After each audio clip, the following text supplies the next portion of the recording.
Good morning, America. For our viewers in the West, a royal reception for President Trump. Charlie Kirk's killer faces a judge, and Michael's exclusive with a teen who suffered a shark bite. President Trump meeting the royal family at Windsor Castle this morning, the first elected political leader in modern times to be hosted for 2 state visits by a British monarch. We're there live. The man accused of killing Charlie Kirk appears in court as prosecutors say they will pursue the death penalty, sharing new evidence in the case about the gun, the phone call with the suspect's parents, and text with his roommate. Investigators say they are trying to determine if he acted alone or if others knew what he was planning to do. Luigi Mangione's courtroom win. A key charge dropped against the suspect in the United Healthcare CEO shooting. Outside, supporters cheered. Dan Abrams breaks down what it means for the case and if it really is a win for the defense. Behind bars, the man police say is involved in the theft of Beyoncé's unreleased music arrested. How authorities say they tracked him down. And what we know about what happened to that unreleased music. ABC News exclusive. I just remember seeing this big brown shadow, and I just turned around and just started swimming as fast as I could. The Alabama teen bitten by a shark, losing a leg and hand, tells her story. Lulu, where do you think your strength comes from? Wait until you hear how her twin sister kept her calm, how Lulu is helping change lives with Lulu's Law, and how she's not slowing down one bit. I tell you what, you're making me feel lazy. And remembering Robert Redford. I just didn't think I was going to see this. This morning with the Oscar winner and the Sundance behind the Sundance Film Festival told GMA about his legacy as his leading ladies celebrate one of cinema's greatest stars, including the Katie to his Hubble.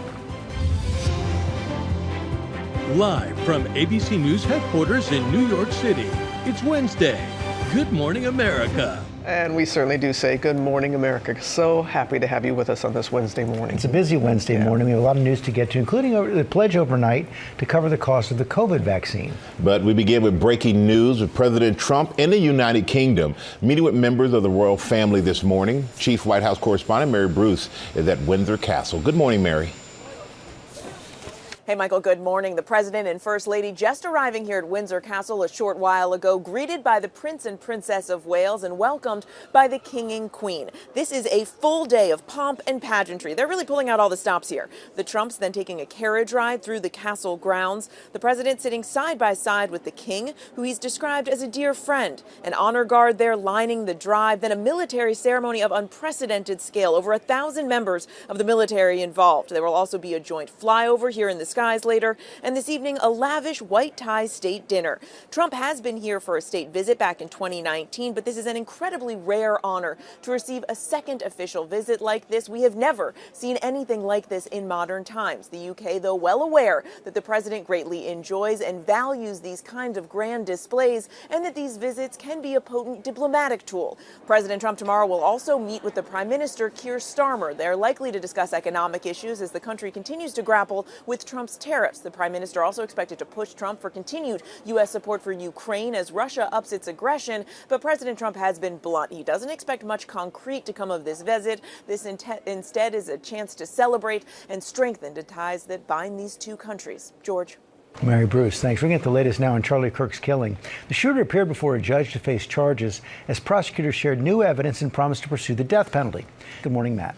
Hey, good morning, George. What's striking about the prosecution's case is how much evidence they say they've amassed. The suspect's DNA on the trigger of the alleged murder weapon, surveillance video, and alleged confessions by the suspect in text messages and a note and a conversation with his parents.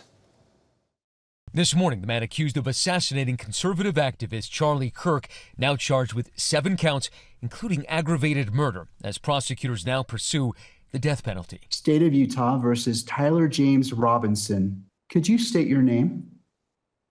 Tyler James Robinson. 22-year-old Tyler Robinson appearing in court for the first time Tuesday after Utah County Attorney Jeff Gray outlined his case against the suspect, linking him to that single fatal shot of the 31-year-old husband and father of 2. Counting or not counting gang violence? Great. Prosecutors say the suspect's DNA was found on the rifle's trigger and laid out the evidence they say tied him to the crime, sharing these photos that reached millions of people including the suspect's mother. Robinson's mother saw the photo of the shooter in the news and thought the shooter looked like her son. Prosecutors say the suspect's father then got Robinson on the phone. Robinson implied that he was the shooter and stated that he couldn't go to jail and just wanted to end it. When asked why he did it, Robinson explained there is too much evil and the guy, referring to Charlie Kirk, spreads too much hate. Authorities say his parents detailed a shift in their son. Robinson's mother explained that over the last year or so, Robinson had become more political and had started to lean more to the left, becoming more pro-gay and trans rights oriented. She stated that Robinson began to date his roommate, a biological male who was transitioning genders. The prosecutor says the roommate then handed over incriminating messages from the suspect. The roommate received a text message from Robinson which said, "Drop what you're doing, look under my keyboard." The roommate looked under the keyboard and found a note that stated, quote, "I had the opportunity to take out Charlie Kirk, and I'm going to take it." According to authorities, he then explained his motive for allegedly murdering Kirk. Robinson, I had enough of his hatred. Some hate can't be negotiated out. The suspect also allegedly telling his roommate he'd been planning the attack for a little over a week. And now investigators trying to determine whether he acted alone or if the people he was allegedly communicating with on the messaging app Discord knew what he planned to do. Dan, do you believe that the suspect was a lone wolf, or could this be part of a I group? can't comment on that. I'm not aware of all their investigation. I just know that these agencies are continuing to investigate this case and follow all leads. Now, that vest the suspect was wearing is called a suicide prevention smock. Unsurprisingly, he was denied bail and his next court appearance was set for September 29th. But first, the judge says he has to be provided with a public defender qualified for a death penalty case. Robin. All right, Manor, thanks to you. Overseas now to the Middle East, where Israel is ramping up its ground offensive on Gaza City. Our foreign correspondent, Tom Soupy-Burge, is on the scene for us, tracking the mass evacuations there. Good morning, Tom. Good morning, Robin. Yeah, the IDF saying this morning it has opened a new route for evacuations out of Gaza City. The Trump administration is backing Israel's new ground offensive, but it's being condemned by other countries right around the world. This morning, mass evacuations underway as Israel's ground offensive in Gaza City is ramping up.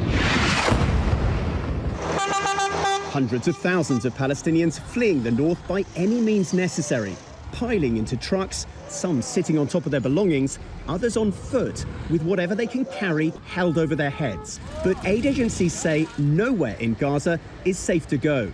Israeli tanks rolling into Gaza City with roughly 700,000 Palestinians still there and under heavy bombardment, with regular explosions rocking the Gaza skyline. These new images from northern Gaza's only functioning hospital, as a UN report says the Israeli government is committing genocide in Gaza.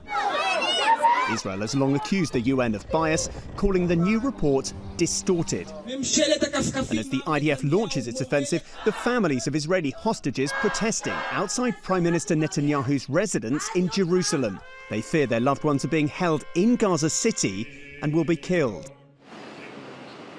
The RDF predicting its mission in Gaza City will likely take a few months. Ceasefire negotiations are off for now. Netanyahu says President Trump has invited him to the White House in a couple of weeks. Michael? All right, Tom, thank you so much. We're going to turn now to the former CDC director set to testify before the Senate Health Committee this morning, expected to give her first detailed account of being fired last month.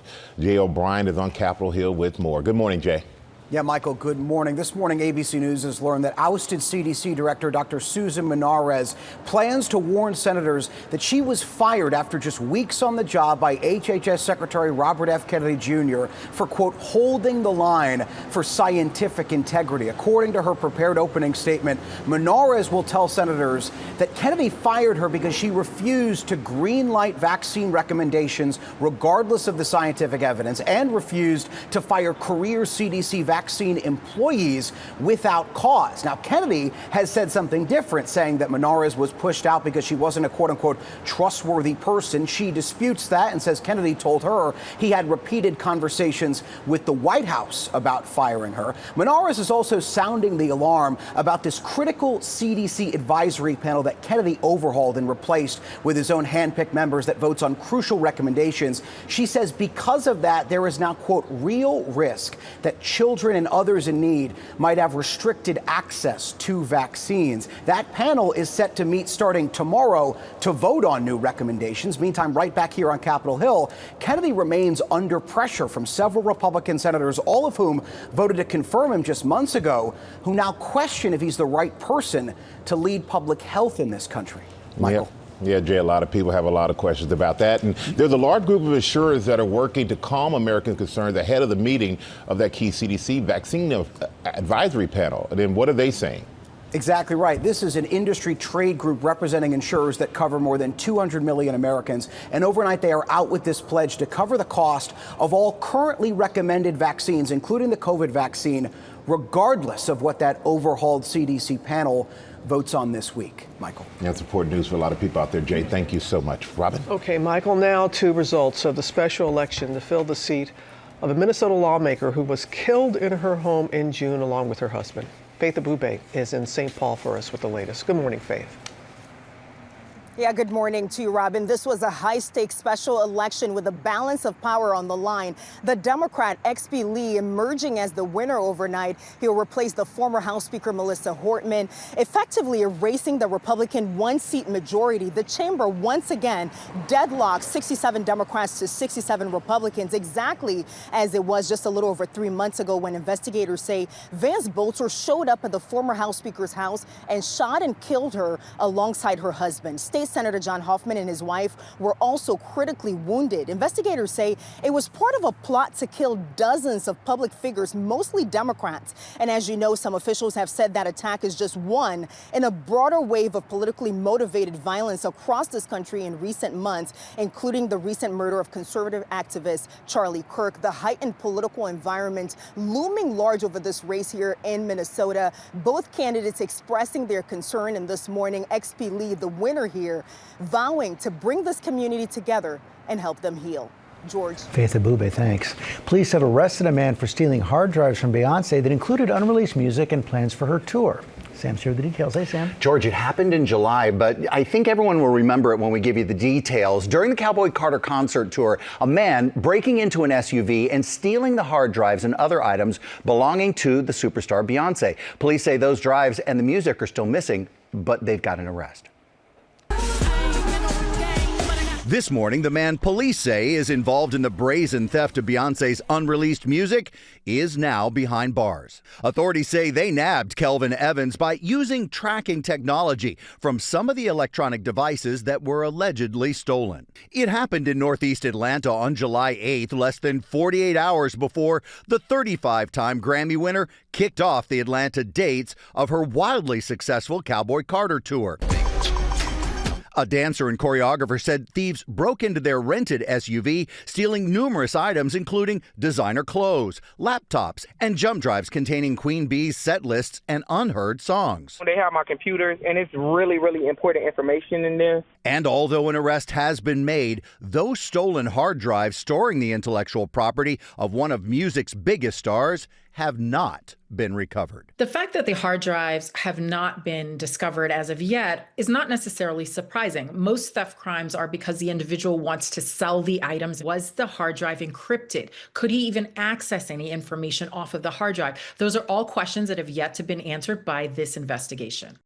So we did reach out to Beyonce's camp and haven't heard back, but let's give the props that we need to Beyonce. It was the highest grossing country tour in history. Mm-hmm. Wow. That's big. Yeah, but they still don't have the information. They just have the arrest. Yeah. We want to know where that music is. I don't know. Get that music back. That's what all the Beehive fans are like, When it comes yo. out, we know who it belongs to. It's hard to hide that. Yeah, we'll see. We'll stay on. I know Sam's going to stay on it that for us. Now to Hollywood. Remembering Robert Redford, the Oscar winner's mark on cinema, spanning decades. He was the Sundance behind the Sundance Film Festival. And who could forget his Hubble?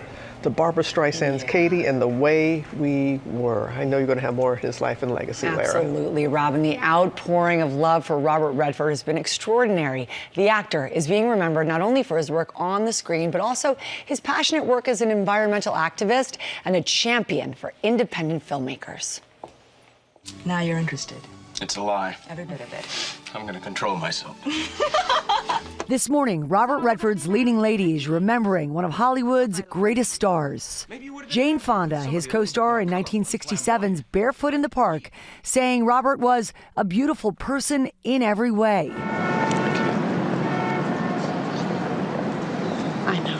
In 1973's The Way We Were, Redford and Barbara Streisand proving opposites really do attract. Streisand posting this picture of the pair, writing, "We were such opposites. He was from the world of horses. I was allergic to them. Yet we kept trying to find out more about each other, just like the characters in the movie. One of the finest actors ever."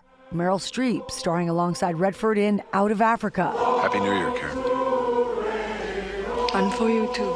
Streep remembering Redford saying, "One of the lions has passed. Sleep well, my friend." Redford also an accomplished director. Scarlett Johansson remembering the time he directed her, recalling, "Bob taught me what acting could be." He opened up to our Charlie Gibson about the films and the filmmaker he wanted to be. I've tried to make films when I've had the chance that were the films I wanted to make, and not just fall into some formula that belonged to somebody else. So in that sense, I've been fortunate, and so I've made those films as best I could, and I feel good about that. Such a brilliant performer. Redford's legacy includes founding the Sundance Institute, which helps discover and support independent filmmakers and has quite literally changed the way films have been made for the past 45 years. And you can tune in to a special edition of 2020, Robert Redford, The Life and Legacy of an American Icon, this Thursday night, 10 p.m. Eastern on ABC. It will be available the next day on Disney Plus and Hulu, guys. Thank you, Larry. It's been nice remembering all the You films. said you were watching a lot of the films last night? We had just watched Out of Africa, and then last night, just recalling all of his films. That's our weekend, is a Robert Redford Film Festival in our house. Well done. That'll be Yeah. great. Thank you, Lara. Coming up, the key ruling in the Luigi Mangione case as his lawyers try to get charges thrown out. Dan Abrams is going to break down what the judge's ruling means. Also ahead, our exclusive with the Alabama teenage shark bite victim who lost a leg and hand last year, or how she's not letting her injuries slow her down and what she's doing to help others. And Costco issuing a recall for one of its wines because the bottles could explode. What you should do if you have one of those bottles at home. Coming up, we have the new study on popular weight loss medications in kids as young as 6. Dr. Narula is going to break it down when we come back.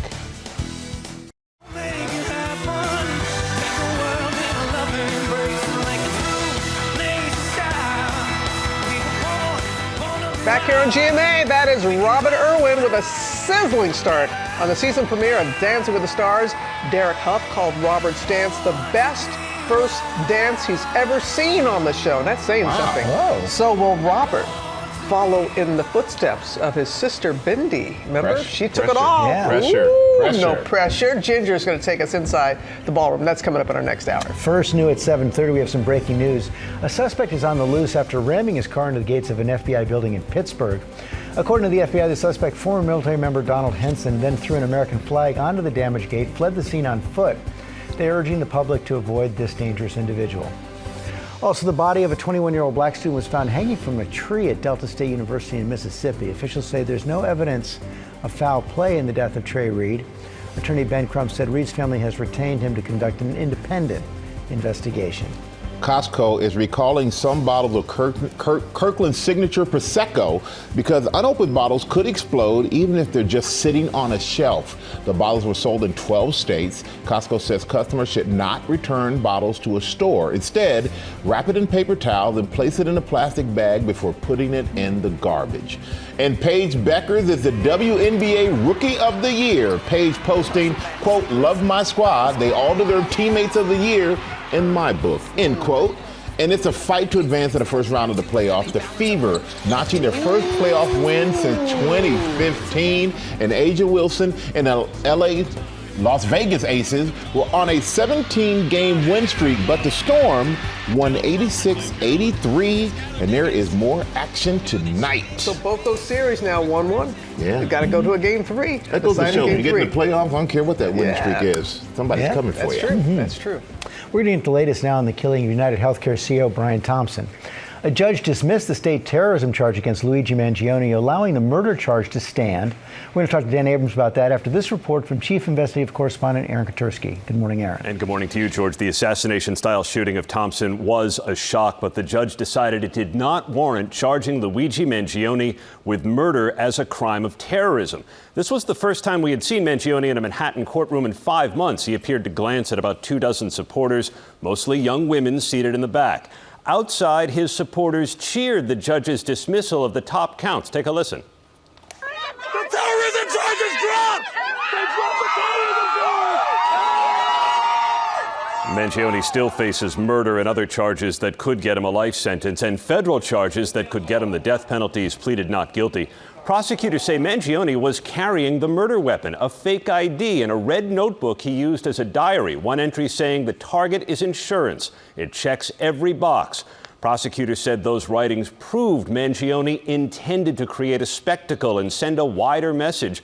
But the judge said while the targeted killing was abhorrent and despicable, it did not meet the definition of terrorism. This is Mangione's most significant court victory yet. His attorneys promised there would be more before he goes on trial, and he's due back in court, guys, in December. George. Okay, Aaron, thanks. It's been our chief legal analyst, Dan Abrams. So they dropped this terror charge. Surprised? No, not that surprised. Remember, New York is kind of unique in the fact that second-degree murder is still intentional, premeditated murder. In most states, that would be considered first-degree murder. So here he's still facing the possibility of life in prison. Look, they had to prove to get to this first-degree murder that he was doing it specifically with the intent to create fear in the public or to change government policy, et cetera.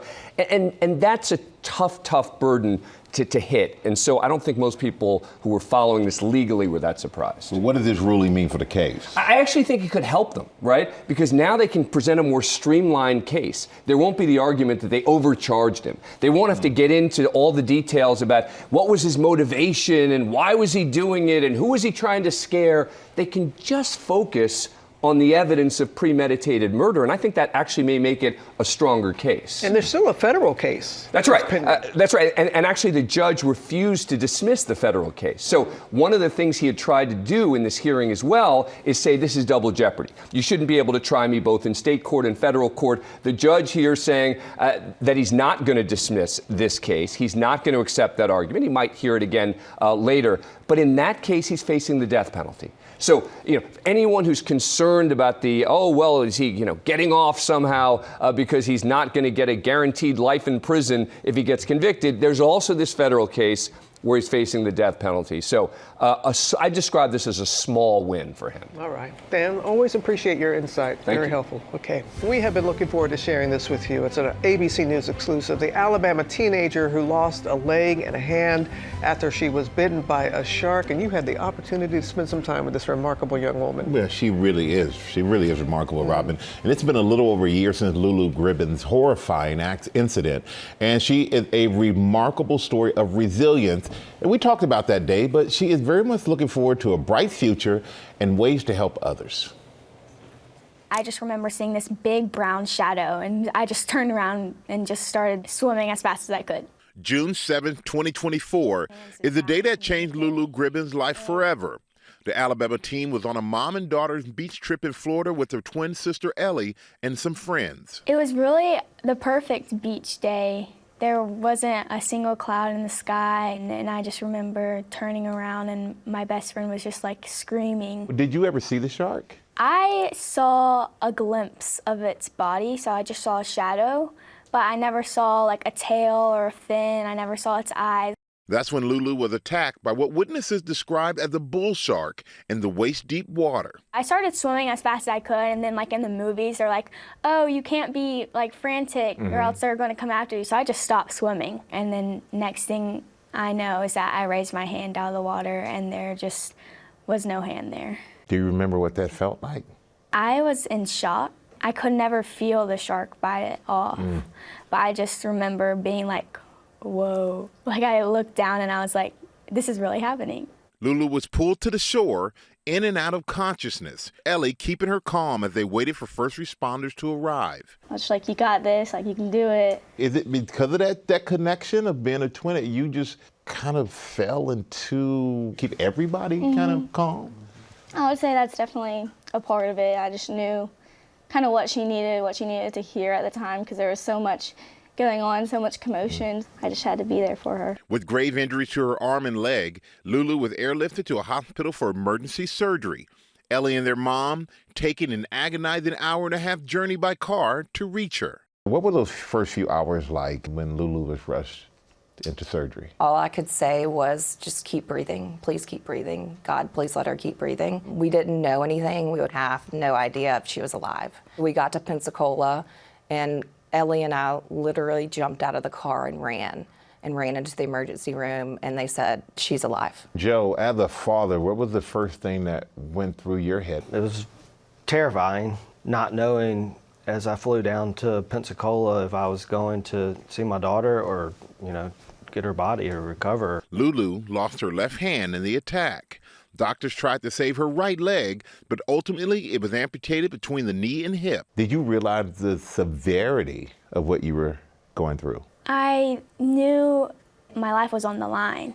So I was just grateful that they could extubate me and that I could breathe on my own. And I was just grateful that I got to wake up that morning. She spent more than 2 months in the hospital, undergoing multiple surgeries, including a targeted muscle reinnervation procedure. Nerve endings are reassigned to muscles within the limb and treats pain within the limb that's still there. But it also can help with a patient when they're trying to control an electric prosthetic. Once we reassign those nerves, and when the brain thinks close my hand, that muscle that it's been assigned to is going to fire, and the prosthesis closes it. Since returning home to Alabama, Lulu hasn't let her injury slow her down. It's been a sport that I could really turn to because it's something that I am able to do. How have you adapted your golf game? There's like a golf attachment. This hand comes off, and then I attach a golf attachment. And I also have a crutch system, so I have crutches. Sometimes I'll play golf with one leg, or sometimes I'll play with my prosthetic and this leg.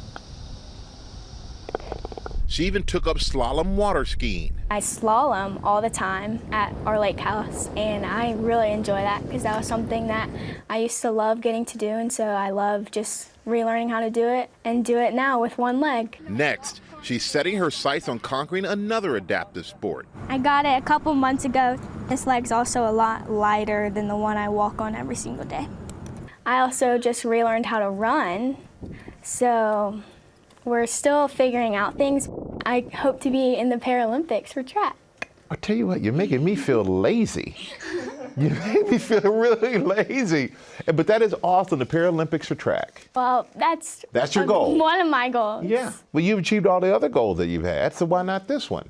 Why not? Now Lulu is using her experience to help change lives, backing Lulu's Law, which would create a federal alert system similar to Amber Alert to warn beachgoers of nearby shark attacks.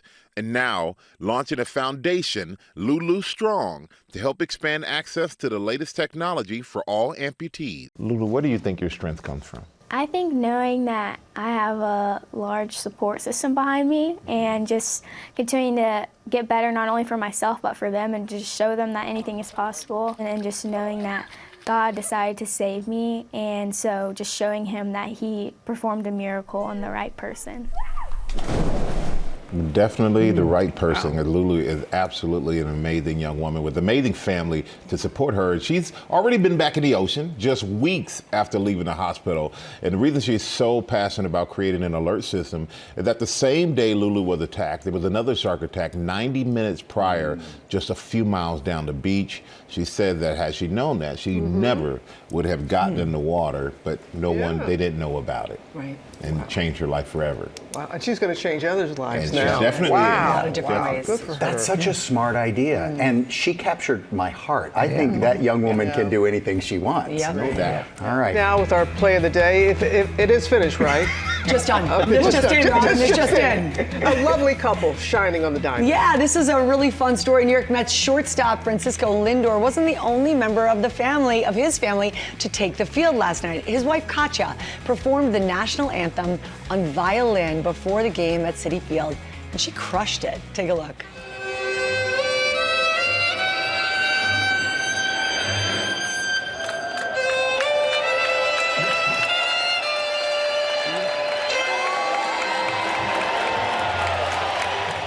A rightfully proud Francisco watched with pride along with his 3 beautiful children. And then it was his turn to step up to the plate and make a little music of his own. There it is, the crack of the bat. Music to the ears of fans and his teammates as Lindor hit a home run to help the Mets beat the Padres, guys.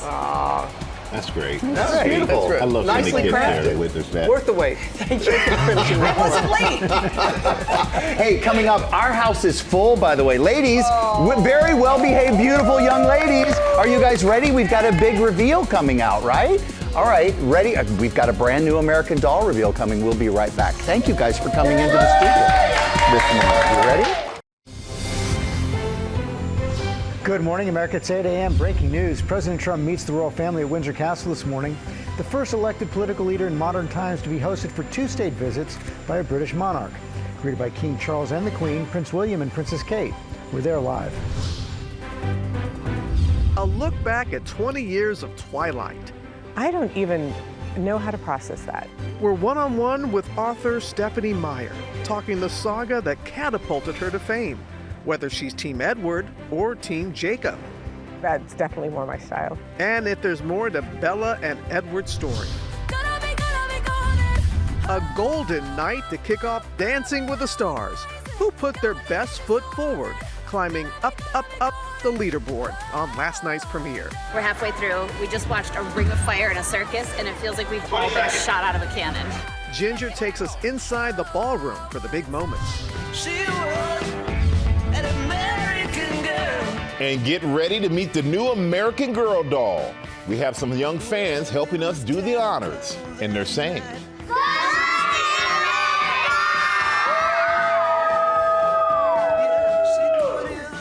Live from ABC News headquarters in New York City, it's Wednesday. Good morning, America. Y'all remember when your girls were that size? And that high-pitched voice thing? Good morning, America. We are so excited for these young girls to be here. And Rebecca Jarvis is excited to be back in her home state of Minnesota. So what's going on there, Rebecca? Good morning. Robin, good morning. I'll take any excuse to come back to Minneapolis, but this is a really wonderful story we're going to bring you this morning. I'm here with the Southside Red Bears and their incredible coach, Mukwa Roberts. We have a wonderful, inspiring story in store for you in a little bit, guys. Looking forward to that. Thank you, Rebecca. Also, we always hear a lot about how effective GLP-1 medications are for adults. Dr. Terry Narula is here now with a new study that was just released about its effectiveness for kids and teens. Yeah, I'm looking forward to hearing about that. But first, let's take a look at the top stories breaking at 8, starting with President Trump in the United Kingdom, meeting with members of the royal family. Let's go back to Chief White House Correspondent Mary Bruce at Windsor Castle. Good morning again, Mary. Good morning again, Michael. Well, President Trump and the First Lady have now arrived here at Windsor Castle, welcomed by the Prince and Princess of Wales and greeted by the King and Queen. This is a day full of pomp and pageantry. They're really pulling out all the stops here. The Trumps just taking a carriage ride through the castle grounds. The president sitting there side by side with the King, who he has described as a dear friend. The honor guard there lining the drive, and then a military ceremony of unprecedented scale. Over 1,000 members of the military involved in that. Later here today, there will be a joint flyover in the skies, and then tonight a lavish white tie state dinner. President Trump did have an official state visit here in 2019, and it is incredibly rare to be honored with a second state visit. Simply put, we haven't seen anything like this in modern times, but the UK well aware that President Trump greatly enjoys and values these grand displays, and that visits like this can be a potent diplomatic tool. Tomorrow, the president will meet with the Prime Minister, Keir Starmer. They're likely to discuss economic and trade issues. The Prime Minister also also expected to push Trump for continued U.S. support for Ukraine as Russia ups its aggression. But President Trump has been blunt. He doesn't expect much concrete to come of this visit. Instead, this is largely about ceremony and a chance to strengthen and shore up the ties that bind these two countries. George. Mary Bruce, thanks. Return now to the Federal Reserve. Expected to announce an interest rate cut this afternoon. Elizabeth Schultz is going to have the details on that. Good morning, Elizabeth. Hey, good morning, George. And the Federal Reserve is expected to cut interest rates by 1/4 point. That would be the first rate cut since last December. The reason why? The jobs market is stalling. By making it cheaper to borrow money, the Fed hopes to boost hiring by businesses and spending by consumers. Now, we've already seen mortgage rates drop in anticipation of the Fed's move. The average 30-year fixed rate now 6.13%. That's near a 3-year low. A rate cut can also lower costs for car loans and credit cards. Right now, the average credit card interest rate is still near a record 20%. So at that level, if you carry a $5,000 balance, you only make minimum payments, you will be in debt for 16 years and pay a whopping $6,900 in interest. Now, for months, President Trump has been pushing the Fed to lower rates. His top economic advisor was just confirmed to the Fed board. Fed Governor Lisa Cook is also voting today. The president tried to fire her, but an appeals court ruled that she can stay for now. The Fed chair will no doubt face questions about the central bank's independence and also its plan for more rate cuts in the months ahead. Robin. All right. Elizabeth, our thanks to you. Now we have a GMA health alert. New research out this morning finding the popular GLP-1 weight loss medications may not just be beneficial for adults, but for children and teenagers as well. Our chief medical correspondent, Dr. Tara Narula, is here. You got to tell us about this study. Good morning. Yeah, good morning. So obesity affects 1 in 5 kids and teenagers. And we know that children with obesity tend to develop into adults with obesity. And there are concerns when children are obese that they may develop diabetes, go on to develop cardiovascular disease, joint disease, sleep apnea, liver disease. So there's a whole host of physical problems that can come with obesity and also mental health issues as well. And so we've seen a real rise in prescriptions for GLPs for kids in the last several years. And questions have swirled around how safe are these, how effective are these in kids. So this particular study was a review of 18 trials, around 1,400 kids, ages 6 to 17, average age of 13.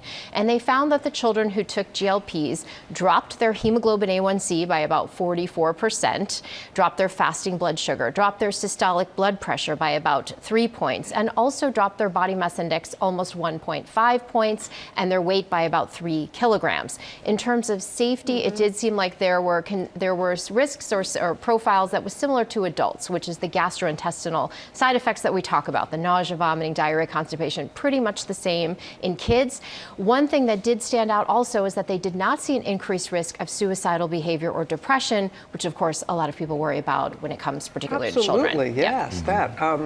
6 years old. I mean, that's a wide range. Yes. But when you hear 6 years old, just in general, parents that are watching this morning, what should they need to know about this? Well, the American Academy of Pediatrics, Robin, released recommendations in 2023 that said for kids 6 and up, you really should focus on health and behavior lifestyle interventions. However, for kids who are 12 and older, they did say you can try drug therapy. There are 2 drugs, GLPs, that are approved for kids who are overweight or obese. That is, those are liraglutide or Saxenda or semaglutide, which we know as Wegovy. There are also other drugs that are non-GLP and bariatric surgery, so there are options for parents. But I think the big message is if you're going to go down the drug route, you want to find a healthcare provider that has a holistic approach, that not only is giving the drug, but has a psychologist maybe involved, a nutritionist involved. It's really important to teach about healthy portions, not skipping meals, getting enough protein and fiber, mindful eating, someone who's educating them about exercise as well and the importance of that.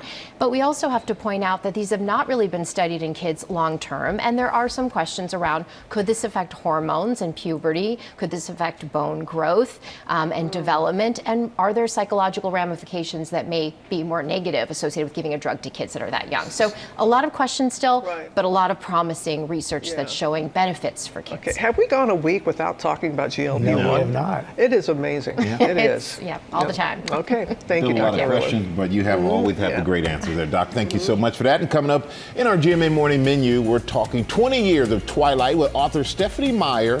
Going to hear what she's saying about writing more books about Bella and Edward.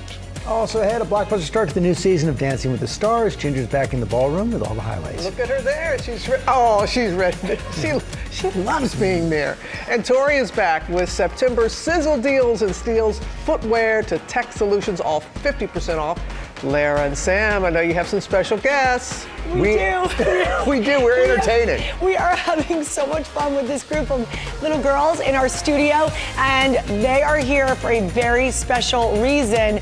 The new American Girl Doll of the Year, the Girl of the Year. It's time for that. Are we ready? What do you think? Zoe, you think we're ready? Yes. So, Lara, when are we going to do this? I mean, I feel like, why can't we do it now? We cannot do it now. We have to wait. We have to wait, but the big reveal is coming up on GMA. This is exciting stuff.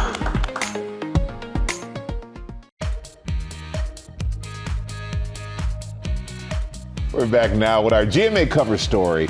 It is hard to believe it's been 20 years since Twilight took the world by storm and became a global phenomenon. Well, Juju Chang got a chance to sit down with the book's author, Stephanie Meyer, to talk about its legacy. And good morning to you, Juju. Good morning, Stray. You know, I got to travel all the way to the other corner of the country, to Forks, Washington, to sit down and talk to the author who created that global juggernaut that is the Twilight franchise. It's essentially a Romeo and Juliet story of two teenagers, except one of them's a vampire. It's been 20 years since Edward, Bella, and the Twilight saga catapulted a then 29-year-old author, Stephanie Meyer, to fame. You said your fans wouldn't recognize you today. Why? Well, I'm really blonde now, which I wasn't before. And I'm old. I was so young when I started this, and it's been a while. Twilight, New Moon, Eclipse, Breaking Dawn, and Midnight Sun, selling over 160 million copies worldwide. Why is Twilight so enduring? I think I was able to capture just a little bit of what it feels like to fall in love. But it's not just falling in love, it's forbidden love. Yes, well, it's love that's on its surface kind of doomed, and that's always exciting.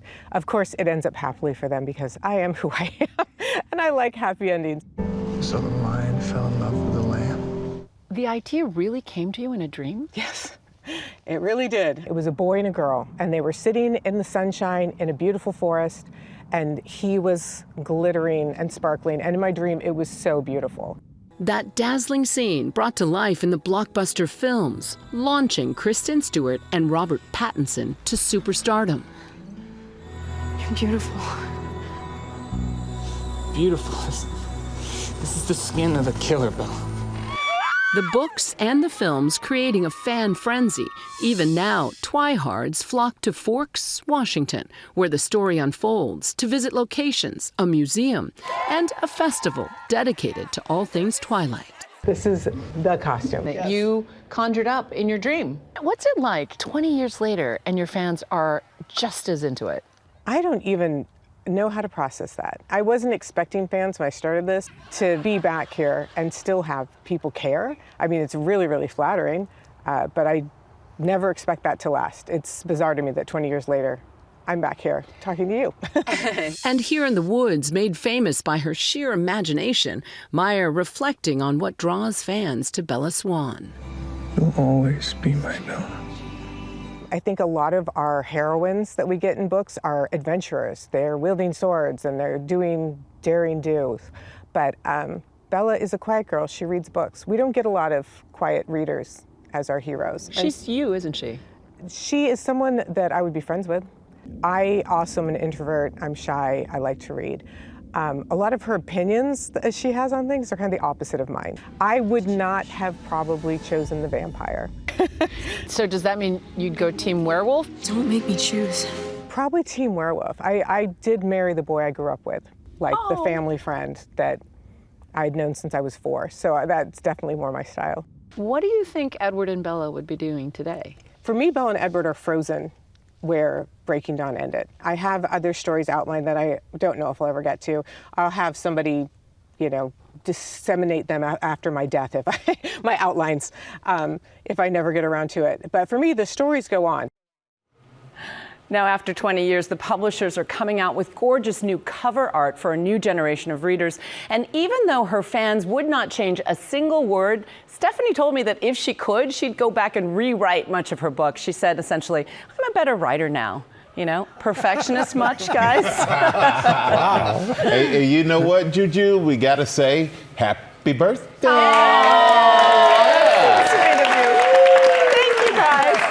And did you see? I haven't aged a day in 20 years. Not at all. No. That's the truth, though. Yeah, that is the truth. Well, happy birthday, and thank you for that. Now it's time for some pop news with Lara. What you got? Yeah, happy birthday, Juge. And we're going to start, guys, with the morning show. Jennifer Aniston and Reese Witherspoon.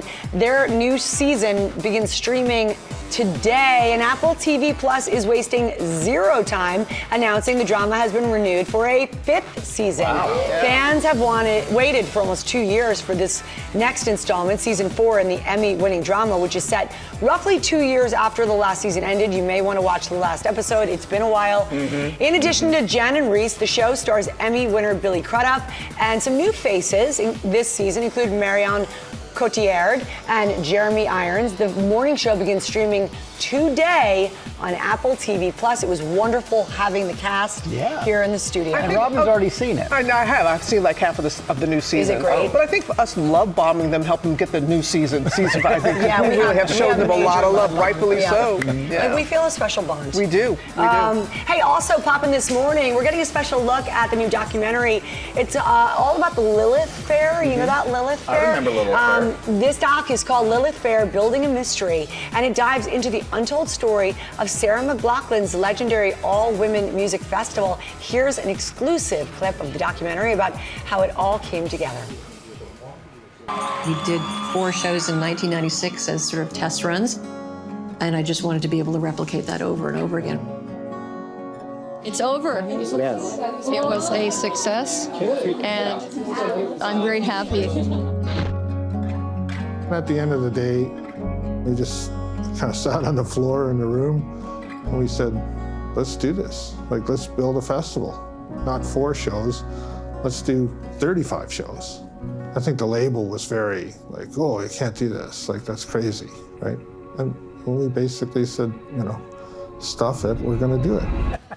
All right, well, there you have it. And guess what they did? The documentary features interviews with performers that performed in that first Lilith Fair, including Sarah and Bonnie Raitt and Sheryl Crow, Jewel, so many amazing women, as well as the generations of female artists who have come after them, Brandi Carlile, Olivia Rodrigo, and I go on. Lilith Fair, Building a Mystery, begins streaming September 21st on Hulu and Disney Plus. Sarah McLachlan is joining us, guys, tomorrow to tell us all about it. And she said she will perform for us tomorrow on Good Morning America. Such a fan of her music. Do you have to pull that performance out? Okay. Yeah, a lot of negotiation. All right. So looking forward to that tomorrow. And then finally, do any of you guys remember going to Howard Johnson's with your family? Oh, Hojo! It was such a treat. Yeah. There was one not too far from our house. Well, it was always fun to get that orange sherbet. Oh, yeah. They were famous for that. And also, their other big seller was their fried clam strips. Yes. Yeah, right? I'm like mystery, very mysterious. Well, 3 years ago, after the last Hojo restaurant in America closed, the hotel chain lives on in the soap business. The chain is selling limited edition Hojo's soap, not in the orange sherbet, which would have been the logical choice. Right. They're going with original fried clam soap. Wait. Yes, it's shaped like clam strips. We're told that it does not smell like clams. It smells like lemon, sea salt, and a hint of butter. You better repeat that about 10 times. Michael's face, please. I'm meditating. I'm over here meditating. Wait a minute, so the soap is not shaped like the little clam strips? Yes, but doesn't smell like It doesn't smell like clam. Correct. It smells like butter, salt, and lemon. Okay. And it's available at hojo.com. Thank you and good night. Well, I don't know what to say. I knew you'd have I do. Now to Deals and Steals. Tori is returning for day 3 of our September Sizzle with products we love it all from small businesses. Oh yeah, so we're starting with a Made in America favorite. This is Bra 30. You can surround yourself in softness no matter the styles that you choose from. We've got some little cropped options here, but we also have longer versions for those who like more coverage. We got you covered. So their most popular piece are their tank tops. We've got 8 different styles, and it's got the perfect blend of cotton and spandex, so you get get support without any clasps, wires, discomfort, and then tees, joggers, those really great lounge pants there. We've got the rib styles. Every option is 50% off. They're so comfortable. So all comfy. Okay, making their deals debut. This is Stephanie Johnson, and they make the chicest way to travel, whether it's just a weekend getaway or you're going on a big international adventure. There is an option for anything that you would take with you. So cosmetics, jewelry, toiletries, even prescription drugs, whatever it is, there are compartments that are so thoughtfully planned. And then the fabrics, Robin, are just beautiful. They're gorgeous. Gorgeous. Gorgeous. We've got a big assortment, all 50% off today. Welcome to Deals and Steals. Yes, another newbie that you can welcome, SB Socks. So 50,000 positive reviews. That's what got me on this one. Recommended by viewers. So we have their super popular compression socks. Everyone knows the benefits of compression. Sure. We also have these really great, these are plantar fasciitis compression socks. So this grip is not going to slip, and then it's got really great heel support. We also have the indoor grip sock, popular for yoga or any kind of exercise, or walking barefoot on slippery floors. All of this, 50% off plus free shipping from SB Socks. Okay, welcome. Big assortment from Atrax. We know and love Atrax. We've got more than 50 different styles. These are shoes that fit, feel, and just function better. Options for both men and women. Lots of sneakers for men, but then for women, we've got slip-ons, we've got booties, you name it, we've got it all 50% off plus free shipping from Atrax. I like fit, feel, and function. There you go. I like That's that. what you got with these. All right, you're gonna like this. The guys are all insane about this. This is Static, also making their deals debut. What I love most are their Magna Stack cables. So look at this. Imagine you guys are behind the desk and you need cables tend to get like just cluttered and messed up. These have magnet built in, and so that doesn't happen. Then they also have this really great option with a universal head. If you travel and you bring with you two different things, imagine you can just slip this one off, put the other one on. I love it that. is so smart. You guys, this one, get in on it. 50% off on this one. And then finally, Bug Bite Thing. It's a winner. That's a winner. So is Bug Bite Thing. You've seen this on Shark Tank. It's the easy way to suction out the venom or saliva from a bug bite. So instead of masking it with sprays and topicals, you use this to get the sting out. Every family should have these. If you're around bugs, you need it. 50% off. Cannot beat that. Oh boy, I love the debuts that we had. Thank and you. Oldies and goodies Me coming back too. too. We have partnered with these companies on these great products. You can get them at gmadeals.com or the code that is on your screen. And you'll be back tomorrow because it is still September and then we're still sizzling. Oh, speaking of sizzling, Eva Longoria is going to join us live. Welcome back to GMA, live from New York City. Music right there for our friend Eva Longoria. Yes! Series called Necaxa makes her real-life goal to restore one of Mexico's oldest and most storied football clubs. Welcome back. Great to see you. Good to see y'all. Look at the studio. It's beautiful. Thank you. Yes, your first time here. How's the lighting, guys? Excellent. Lighting is good. That's what I care about. Don't we all? So you team up with Ryan Reynolds, Rob Mack. Of course, they brought back Wrexham. Did they give you some good advice? Did they give me advice? They said prepare for heartbreak. Yeah.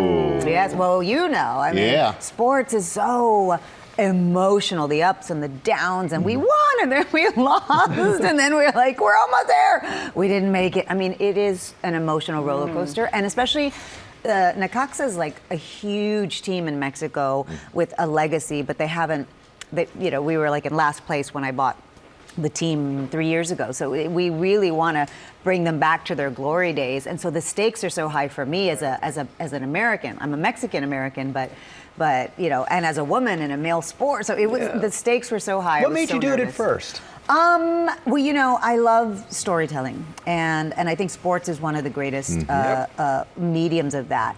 And I think soccer in particular, football, is an international language. If you speak football, you can go anywhere in the world. That's true. And I love lifting up the story of this Mexican league. La Liga Mexicana is the most watched league in the United States, more than the Premier League, more than MLS, obviously because of the amount of Latinos in the United States. And it's one of the most competitive leagues, and I wanted to put a spotlight on the talent that comes out of Mexico, the beauty of Mexico. Aguascalientes, where we play, is the most beautiful pueblito you've ever been to in Mexico.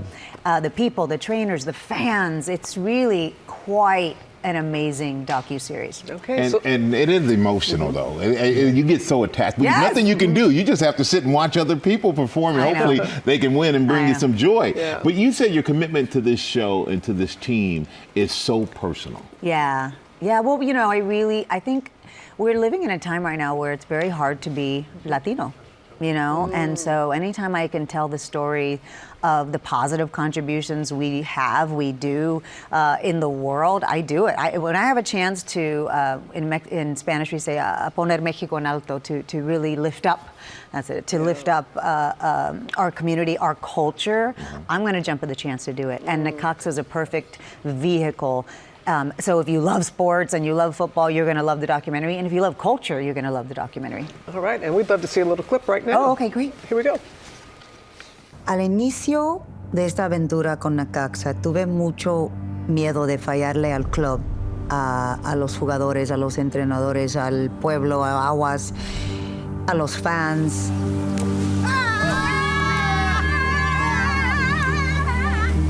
Y a mi padre. El hombre quien me enseñó que la pasión por una camiseta tiene el poder de inspirar. Yeah, you talk about your padre. Yeah, your my father. dad, Has he seen it? He has. He Yeah? has seen it. Yeah. I mean, he knew nothing about Mexican football, so he's kind of going along the journey as we're going through it. But I love that our finale too is during the beginning of Hispanic Heritage Month, because I do, want to take a moment to honor the Latino community and the beauty and the resilience and the strength of what we're going through right now, because I think it's a heavy time for Latinos, and I just want to, it's not only, Hispanic Heritage Month isn't about only celebrating our culture and our history, it's also to remind ourselves that we matter, and that our voices and our labor and our creativity is really woven into the fabric of this country. So I'm excited that this is all happening at the same time. Well said. Yeah. Well said. Team has a nickname for you? Me? Yeah. Yes, La Patrona. Oh. What does that mean? Boss. I'm the boss. I make Rob and Ryan call me that.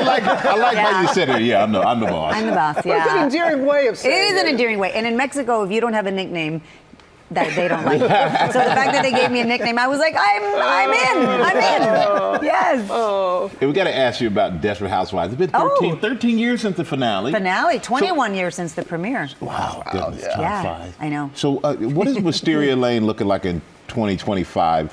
And what's Gabby's life looking like in a parallel universe? Oh, Gabby, what would she be doing today? Yeah. Oh, she'd be an influencer. Oh, yeah. For sure. She probably would have been the original fashion influencer. She would have been blogging the crap out of her life. And Brie, too. Brie would probably be the first Martha Stewart, I think. Oh, wow.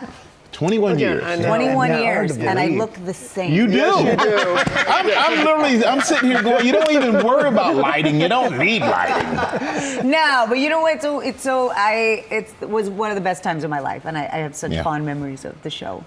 Yeah, you all over through the years, you were always so kind to come to our old studio. Everybody in the cast. Yes, because we're all part of the ABC family, and so we were always here. You guys were sick of us. No, not at all. Not at all. Thank you for coming in. Now, with the competition for the Mirror Ball last night, Dancing with the Stars celebrating its 20th anniversary. Wow. And Ginger was there, of course, for the season premiere. And Ginger, that was a great night last night. Great night of dancing. Oh, so good, Michael. We are waking up in a sea of confetti because they still haven't cleaned up the ballroom. And even though it is quiet in here, I gotta tell you, it's still humming with the energy. You know, Robert Irwin told me that Bindi, his sister, who won years ago, told him this is the closest you'll ever come to flying. And they all did last night.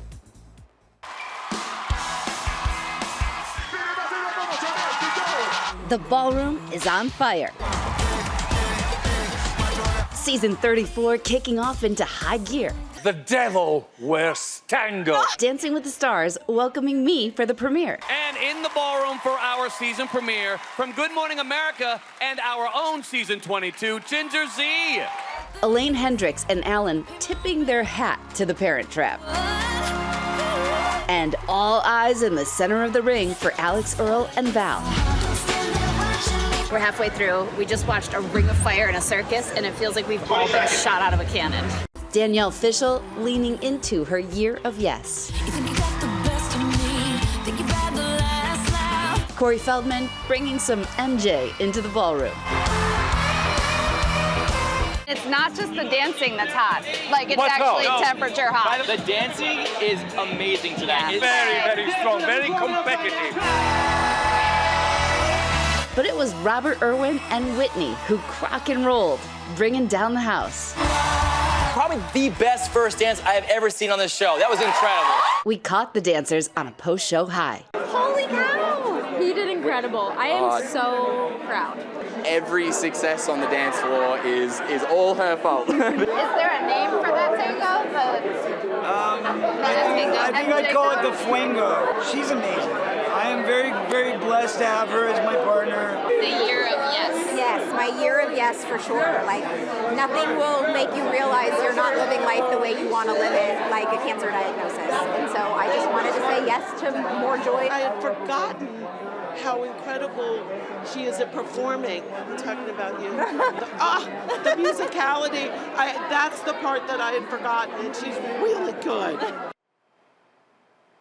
Next week, the couples will be dancing to one-hit wonders, and there will be a double elimination. Yes, that means 2 couples are going to go home, and you can watch it all next Tuesday on ABC and Disney Plus, 8 p.m. Eastern and Pacific. We have one boy with all the girls. Little boy, you have to wait. Okay. This is the moment we have all been waiting for. Yes, we are about to reveal this year's American Girl of the Year doll. Viewers at home, get your phones ready because this segment is shoppable. Good job, Mia. Girls, are you ready? Are you ready? All right. All right, let's do it. There she is. All right, and we want you to meet the American Girl doll 2026, a Girl of the Year. Her name is Raquel Reyes, everybody. I have a few facts I'm going to read about her. Her dad is a Mexican-American, and she enjoys helping at her family's paleta shop, and she likes DJing. Does anyone else like DJing? I like DJing. Yeah. I think it's super fun when you DJ at home. All right, we see her in a ruffled gingham outfit, but she also comes with outfits for the beach. She likes to play pickleball. She plays pickleball. Do you guys play pickleball? Have you ever tried it, Mia? Have you ever tried it? Okay, well, she plays pickleball, so you can dress her up for that. And she's got sleepwear as well. Yeah. Hey, tell me about the Samantha Parkington connection. Sam, it's funny you asked. Samantha Parkington is one of the original American Girl dolls. That is Raquel's great-great-grandmother. Awesome. So she's related to one of the originals. So what do you think about all this? Mia, what do you think? Beautiful. You think she's gorgeous. All right, would you guys like have fun playing with her? Do you think she's a Yeah, that'd be fun. I think that would be fun too. Well, I'm glad that you asked them that, Sam, Yeah. because we may or may not have a little surprise for you. ready If for you a know what I'm surprise? saying. I think I do. All right, ready? Here we go, everybody. Everybody's going home with your own Girl of the Year doll, so bring Bring them them over! Bring them over! Oh my gosh, they're over there! Okay, everybody, go ahead and gently you'll grab a doll, and that doll is yours. We have enough for everybody. Even you. Even me. And Lara, you can shop this doll on our website by scanning the QR code. Absolutely can. Everybody go ahead and shop. What do you The think? QR code is right there. Isn't it cool? It's the same one. This is the same American one. Girl Can you see? doll. Can you This see is it? the Girl of the Coming up, Year. Rebecca Jarvis is in her home state of Minnesota. We've got a lot going on here, but so does she. She has some surprises in store for a special basketball team. Yeah. We will see that in just a minute. just Ladies, are can't we touch happy? this stuff, okay? I think we are. Feels good? I know. It's Look at that. Look at that. Yeah, I believe Welcome back. I know. I was like, No, but they couldn't even reach up. Some of them were so tiny. I was in the wings trying to help him. I was like, I got it. oh yeah, no, there was no they were getting those dolls. But now we're going to Minneapolis. Rebecca Jarvis is there. She's got an inspiring story. Hey, Rebecca. Hey, George. Yeah, it's great to see you guys. This is such an honor to tell you about this story. The Southside Red Bears are here. They're a sports league here in Minneapolis, and their coach, Coach Muckwa Roberts, is truly dedicated to the indigenous youth of this community and this team, both on and off the court. We're going to chat in just a minute here, but first I want you to take a look at this.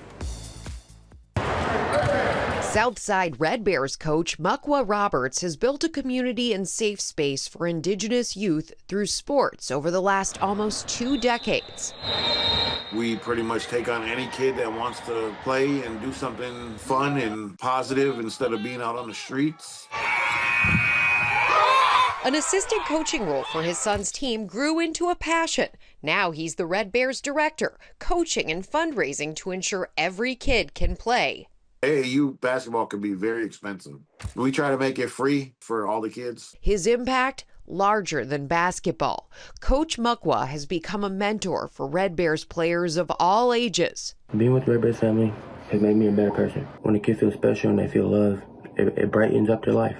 And at that point, it becomes deeper than basketball. I'm like a dad or like an uncle to a lot of these kids. To me, it's like a family thing. For Amron Chamberlain, Coach Mukwa has been like a father figure. I'm really thankful for just him introducing me to like the sports as like an outlook, like not being in the streets. So I really appreciate him for just doing that. He never missed a beat. He was at every game, made sure everything was possible. And he's built a haven to celebrate Indigenous culture. Especially as a kid with disabilities. It's amazing doing things that I never thought I would be able to do. And it's all thanks to Mukwa. Thank you, Coach Mukwa. Thank you, Coach Mukwa, for being there for me. Thank you, Mukwa. You're a great coach, man. Thank you. Thank you, Coach. Thank you, Coach. Thank you, Coach Mike. I really appreciate everything you've done for me. That being said, I love you. I really appreciate you being a father figure that you are for Amron, Red Bears family. Thank you, thank you, thank you, Coach Mukwa Roberts. We are here with the man himself and all the people in this community who you are supporting. You've got players as young as 5 years old here today. You have the drum circle, former players who are now part of this. And Coach Roberts, you started all of this as an assistant coach. You were coaching your son at the time. It became almost 20 years later your passion, the thing you are most dedicated to. Why? The kids, you know,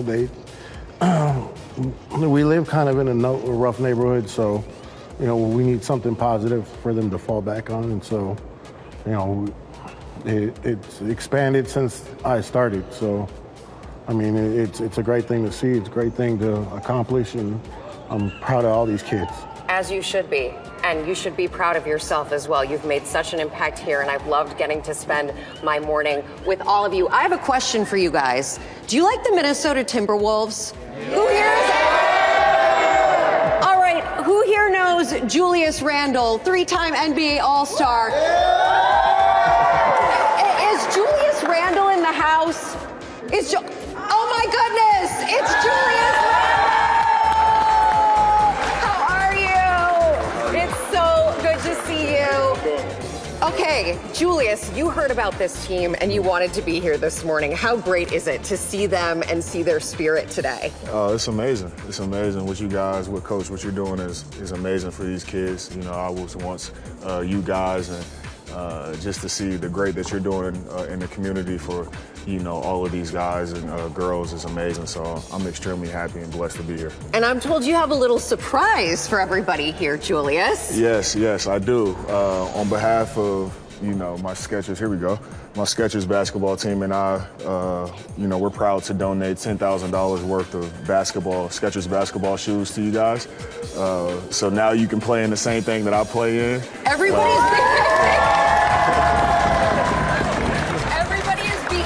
Julius. Yes, they're doing a great job. They know we're on Good Morning America, and we appreciate you guys behaving, but how awesome is this? No, I'm excited. Yes. Thank you, Julius, for being here. Thank you for this very generous donation. Absolutely. I also have one more surprise. You guys in the feeling for a good surprise for Coach Mukwa Roberts here? All right, one more surprise. You guys captured the attention of Envoy Medical Corporation. They are a local company here, and they wanted to give you, Coach Roberts, and you, Team Southside Red Bears, $10,000. There you go. It's yours. That's your check. Thank you. How does it feel? Blessed. Blessed. Yeah, we're blessed. You're a blessing. Thank you. You're a blessing, Coach Roberts. What are you going to do with this $10,000, you think? New uniforms. New uniforms, you guys! All right, everybody made their signs for Coach Muckwa this morning. You can hold them high. They have thank yous. They have special messages. I am so honored to be here with all of you to share this story. And guys, I'm feeling good. I'm feeling good here in Minneapolis this morning, and I hope you're feeling good wherever you're watching. Yeah, we are. And we have to go back and check out those new uniforms. I'm telling you what, I just love the coach. Yes. How soft-spoken he is. He's this big teddy bear. Thank you, Rebecca. Making a big impact. And then when Julie shows up, I'm pretty sure the kid's like, whoa. That's fantastic. What a morning. And we don't want you to forget to check out Eva Longoria's docuseries, the finale of FX's Necaxa. Necaxa, that's it, yeah. It airs tomorrow night, 9 on FXX, with all episodes streaming the next day on Hulu. Oh, can I just say, happy birthday to my sister Dorothy. Happy birthday. Happy birthday, Dorothy. Now I don't have to give you a gift.